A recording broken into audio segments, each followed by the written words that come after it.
الإسلام ديني ومحمدا رسول الله. Yang kedua yang dibahas oleh beliau adalah tentang keutamaan sholat duha, ya, berdasarkan hadis-hadis yang sahih. Jadi keutamaan, dan ini sering kita sampaikan saudaraku seiman, kalau anda ikuti materi kami tidak asing ya bahasa ini. Saya sering bahasakan, kalau ingin rajin berbuat sebuah ibadah, maka coba cari tahu tentang keutamaannya.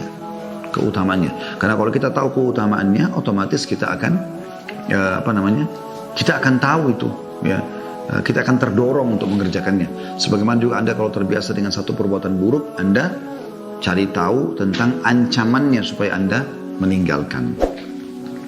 Salat duha memiliki keutamaan berdasarkan hadis-hadis di bawah ini. Yang pertama, hadis Abu Dzar radhiyallahu anhu dari Nabi sallallahu alaihi wasallam, beliau bersabda, yusbihu ala kulli sulama min ahadikum sadaqah, fa kullu tasbihatin sadaqah, wa kullu tahmidatin sadaqah, wa kullu tahlilatin sadaqah, wa kullu takbiratin sadaqah, wa amrun bil ma'rufi sadaqah, wa nahyun 'anil munkari sadaqah, wa yujzi'u min dzalika rak'atani yarka'huma minad duha.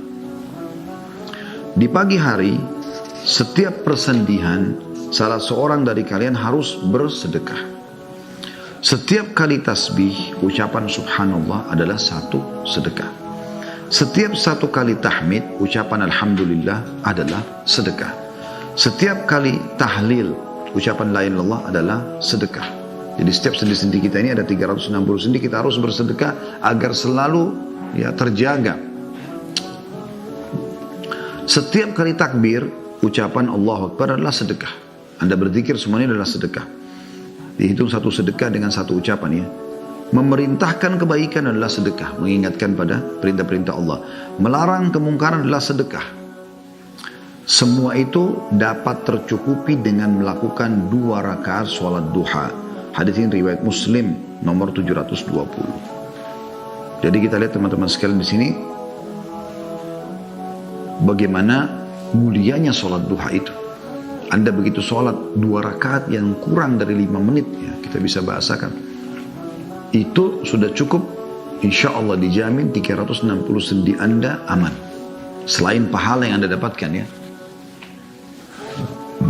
Itu hadis pertama tentang keutamaan sholat duha. Hadis yang kedua adalah hadis Buraidah radhiyallahu anhu. Ia berkata, aku mendengar Rasulullah sallallahu alaihi wasallam bersabda, fil insani 360 mafsalan fa'alaihi an yatasaddaqa an kulli mafsalin bisadaqah. Setiap manusia memiliki 360 persendian. Setiap persendian itu harus dikeluarkan sedekahnya. Para sahabat radhiyallahu anhum bertanya, siapa yang mampu berbuat demikian wahai Nabiullah, wahai nabinya Allah? Artinya bersedekah setiap hari 360 sendi. Anggap kalau satu sendi 1 juta misalnya nilainya, 360 juta per harinya gitu. Maka Nabi SAW bersabda, an-nukha'atu fil masjidi tadfinuha. Saya ulangi, an-nukha'atu fil masjidi tadfinuha wasyai'u tunahhihi 'anit tariq fa in lam tajid farak'atad duha tujzi'uka. Ketika mengeluarkan dahak di masjid, engkau lalu menimbunnya. Ketika ada sesuatu yang mengganggu di jalan, duri, potongan pohon, dahan pohon dan segala macam, batu, lalu engkau menyingkirkannya. Jika tidak ada yang ditemukan, maka cukup bagimu 2 rakaat duha. Hadis ini riwayat Abu Daud dalam kitab Adab di nomor 5242, Ahmad jilid 5 halaman 354 dan disahihkan oleh Al-Albani rahimahumullah, ya. Di antara dalil yang menunjukkan demikian adalah hadits Aisyah juga radhiyallahu anha secara marfu yang berbunyi, khuliqa kullu insanin min bani Adam ala 60 wa 300 muhsin.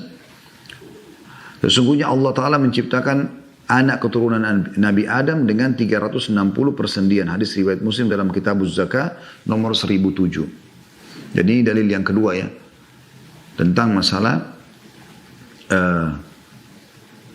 memang dalam tubuh manusia ada 360 sendi yang dia harus bersedekah setiap hari. Kalau hadis pertama tadi kan nggak disebutkan tentang 360 sendinya, ya, cuma disebutkan setiap hari harus, ya, setiap pagi anak Adam itu bersedekah untuk sendi-sendinya. Lalu dijelaskanlah kalau tasbih subhanallah sedekah, tahmid adalah alhamdulillah sedekah, la ilaha illallah adalah sedekah, Allah akbar adalah sedekah, menyeru pada kebaikan adalah sedekah, melarang dari kemungkaran adalah sedekah, dan digantikan semua itu dipenuhi semua dengan 2 rakaat sholat duha.